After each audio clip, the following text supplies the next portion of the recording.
हमारे पास जो पहली एविडेंस है दैट इज द फॉर्म 45 जो मैंने खुद नहीं बनाया, प्रिजाइडिंग ऑफिसर ने इश्यू किया है मेरे पोलिंग एजेंट्स को, बाकी पार्टीज के भी पोलिंग एजेंट्स को, जिस पे क्लियर लीड आ रही है पाकिस्तान तहरीक इंसाफ के कैंडिडेट्स की।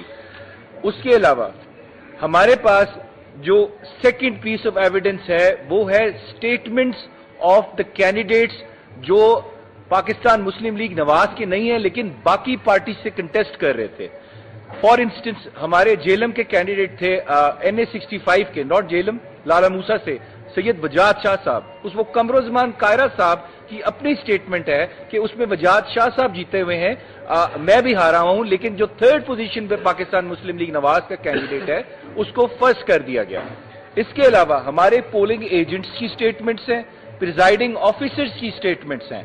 ये हमारे पास कंक्रीट एविडेंस है, सब्सटैंशियल एविडेंस है कि हम अपना केस एस्टैब्लिश कर सकते हैं। एक तो हमने मीडिया को भी सारी एविडेंस प्रेजेंट कर दी है, उसके अलावा जो कोर्ट ऑफ लॉ में है, फिलहाल तो हम इलेक्शन कमीशन को फेस कर रहे हैं, वहां पे नेक्स्ट वीक हम सारे हमारे केसेस लगे हुए हैं। तो इलेक्शन कमीशन से दरख्वास्त ये है कि ये जो सीरियस किस्म की आखिरी एविडेंस जो हमारे पास आई है that is the confession of the officer जो इन सबको हेड कर रहा था। देखिए, कमिश्नर कोई क्लर्क नहीं है, कमिश्नर के नीचे आपका डीसी सारे काम करते हैं, उसके नीचे आपके जो प्रिजाइडिंग ऑफिसर्स हैं जो एजुकेशन डिपार्टमेंट के, most of them they belong to जो एजुकेशन डिपार्टमेंट, वो सारे वहां से बिलोंग करते हैं। तो इस वजह से सारी हायरार्की आपकी पूरी डिवीजन की works under the commissioner. A statement from the commissioner can not be taken lightly, that is admission and confession of a crime कि ये क्राइम कमिट हुआ है। वो क्राइम क्या है? पाकिस्तान तहरीक इंसाफ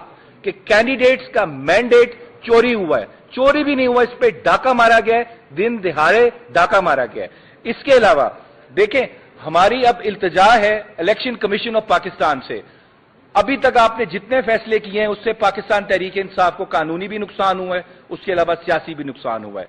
अब आपने देख लिया इस मुल्क की अवाम जो है वो पाकिस्तान तहरीक इंसाफ के साथ खड़ी है और अवाम की विशेज एस्पिरेशंस जो हैं, जो उनको आईन पाकिस्तान कहता है जो पॉलिटिकल ऑर्डर एस्टैब्लिश होगा through will of the people होगा, अगर उस पर डाका मारा गया है तो आपको यहां पे सिर्फ बिठाया गया है, जो टैक्स पेयर की सैलरी आप ले रहे हैं इस वजह से कि आप इंसाफ करें।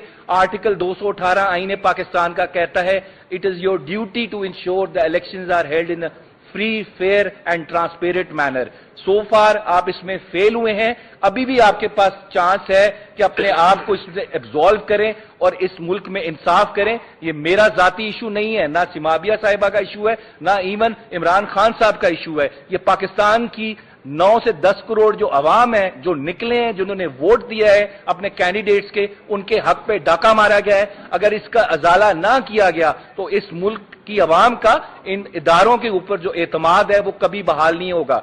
और यही चीज इस मुल्क की जुडिशरी को भी मैं उनसे रिक्वेस्ट करता हूं।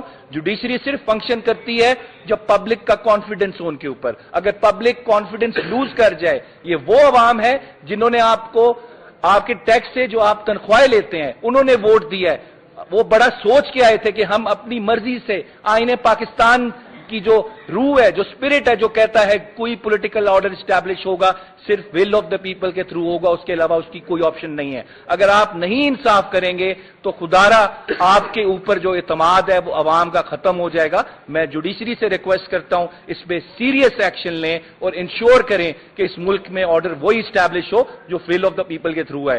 केयर टेकर गवर्नमेंट्स हमें रूल करने के लिए आइन इसकी इजाजत नहीं देता। हमें 1-1.5 साल हो गए, हमारे केयर टेकर प्राइम मिनिस्टर्स हैं। इस तरह नहीं होगा, या बाहर से आप लोग ले आए स्पेशल, उनको यहां पे हमारे ऊपर मुसल्लत कर दें जो 15 सीटें भी नहीं ले सके इस इलेक्शन के अंदर।